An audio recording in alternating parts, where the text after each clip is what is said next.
Hi friends, welcome to my YouTube channel हेल्प9। I am doctor Shalini Jaluthria. आज हम इस वीडियो में एक बहुत ही कॉमन प्रॉब्लम के बारे में डिस्कस करने वाले हैं जो कि गर्भावस्था के दौरान होती है, यानी कि एसिडिटी। एसिडिटी यानी कि सीने में जलन, पेट में जलन, इंडाइजेशन, खाना अच्छे से ना पचना, पेट भारी भारी लगना, पेट में एक अजीब सी हैवीनेस होना, या फिर अगर आम भाषा में कभी कभी पेशेंट्स ऐसे भी कहते हैं कि पेट बिल्कुल पत्थर सा हो गया है, क्योंकि हर गर्भवती महिला का अपना अपना एक्सपीरियंस होता है।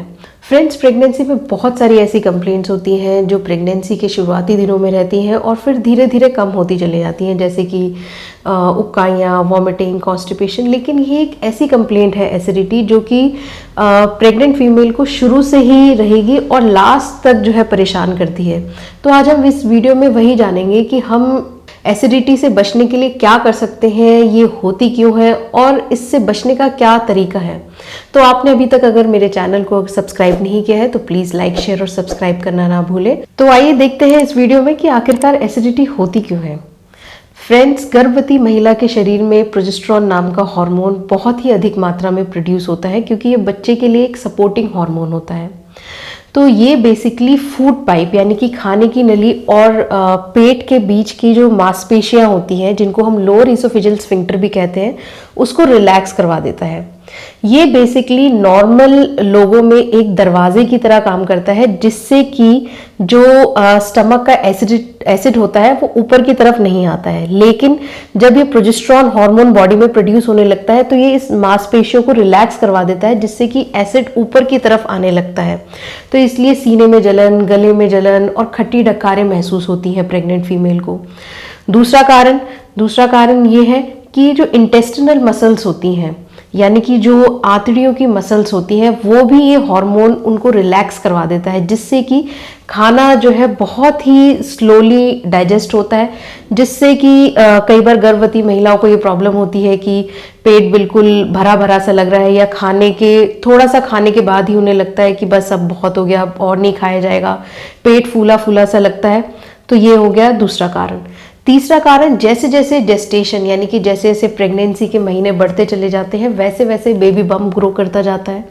तो उससे क्या होता है कि स्टमक की कैपेसिटी जो है कम हो जाती है, जिससे जो है आपको ऐसा लगेगा कि सारा खाना मुंह की तरफ आ रहा है। तो ये कारण होते हैं जिससे कि एसिडिटी आपको काफ़ी ज़्यादा महसूस होती है। और लास्ट के दिनों में तो कई बार महिलाओं को इतनी ज़्यादा होती है कि उन्हें इंजेक्शन तक लगवाने पड़ सकते हैं। तो ऐसी समस्या ना हो, इसके लिए हम क्या क्या कर सकते हैं। तो आइए जानते हैं उन टिप्स और ट्रिक्स के बारे में जिन्हें फॉलो करके आप एसिडिटी से काफ़ी हद तक बच सकती हैं। तो पहला तो ये कि आपको अपने मील्स के बीच में ज़्यादा गैप नहीं रखना है, यानी कि आपको ये नहीं सोचना है कि अगर आप नहीं खाएंगी या आप लेट से खाएंगी तो आपको एसिडिटी नहीं होगी। तो ऐसा नहीं है, क्योंकि जैसे कि मैंने आपको कहा कि प्रोजेस्टेरॉन हार्मोन बॉडी में प्रोड्यूस होता है प्रेगनेंसी के दौरान, तो ये अपना काम करेगा, क्योंकि ये सपोर्टिंग हार्मोन है, तो आपको एसिडिटी होगी ही होगी। तो इसलिए आप इस भ्रम में ना रहें कि आप अगर देर से खाएंगी या बहुत ज़्यादा गैप रखेंगी या खाएंगी ही नहीं तो आपको एसिडिटी नहीं बनेगी। तो ऐसा नहीं है। दूसरी बात, आप स्मॉल फ्रीक्वेंट मील्स लें, यानी कि आप दिन में 3 बार ना खाकर थोड़ी थोड़ी देर में 6 से 8 बार में अपनी मील्स को तोड़कर खा सकती हैं, ताकि उसे पचने में आसानी हो। और रात को जब आप खाना खाती हैं तो उसके कम से कम 3 घंटे बाद आप सोएं। एकदम से खाना खा के आपको लेटना नहीं है, क्योंकि आपने जितना भी उस वक्त जो भी खाया होगा वो फिर फूड पाइप के ज़रिए आपके माउथ में आएगा। तो इससे जो आपको डिस्कम्फर्ट होगा। और कोशिश कीजिए कि आप खाना खाने के बाद थोड़ी देर वॉक करें, और इससे ये होगा कि डाइजेस्टिव सिस्टम को थोड़ा टाइम मिलेगा।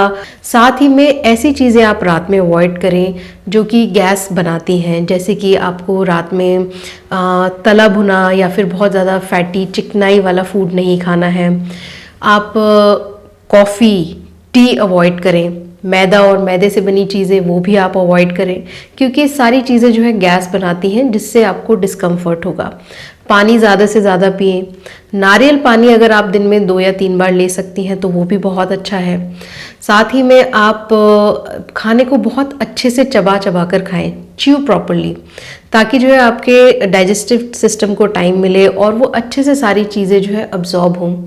साथ ही में अगर आप अगर स्मोकिंग करती हैं तो प्लीज़ आप स्मोकिंग को अवॉइड करें, क्योंकि इससे भी काफ़ी सारे ऐसे हार्मोन्स रिलीज़ होते हैं जो कि आपको एसिडिटी बनाएंगे। और आप जब खाना खाती हैं रात में तो एकदम से आपको लेटना नहीं है, और अगर आप लेट रही हैं तो आप सर के नीचे 2 या 3 पिलो लगाएं ताकि खाना एकदम से ऊपर ना आए।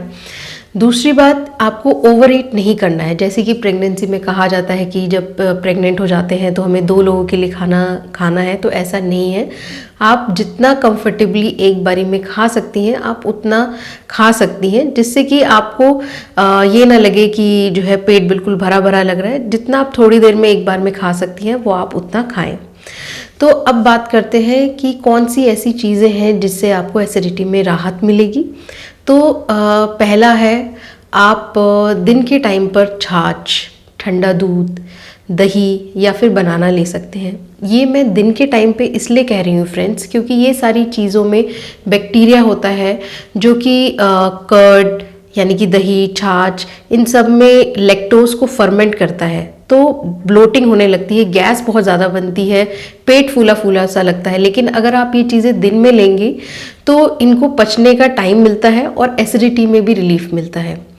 और फिर उसके आगे आप तुलसी के पत्ते 2 या 3 पत्ते मुंह में चबा सकती हैं, जिससे कि आपको एसिडिटी में काफ़ी राहत मिलेगी। साथ ही साथ आप ब्रेड को बहुत अच्छे से सेक कर, ताकि उसका रंग थोड़ा काला हो जाए, तो वो भी आप सुबह के टाइम ले सकती हैं, क्योंकि ये जो कालापन है ब्रेड का वो चारकोल की तरह काम करता है, जिससे कि आपको एसिडिटी में तो रिलीफ मिलेगा ही, और साथ ही में शुगरलेस च्युइंगम भी एक बहुत ही इफेक्टिव तरीका है जिससे कि आपको एसिडिटी में काफ़ी राहत मिल सकती है।